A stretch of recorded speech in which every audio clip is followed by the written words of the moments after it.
vai comprar, você tá legal. Além de ouro. Olha na sua mão. Três de ouros na mão dele. Três de paus. Vou pegar aqui. Três de paus aqui. Só acompanha. Onde está o paus? Embaixo. Não pode virar a mão.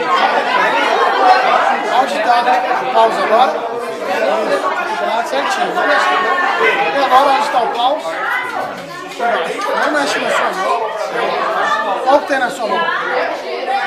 Ele não sabe, agora sabe. Na minha mão? Ouro.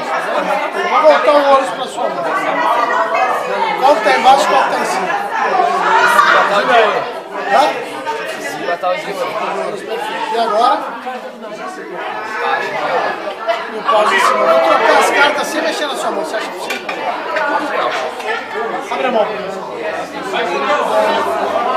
Tirar, trocar as cartas é fácil. Eu vou trocar, vou passar pra minha mão as cartas. Pra mão dele, você acha possível?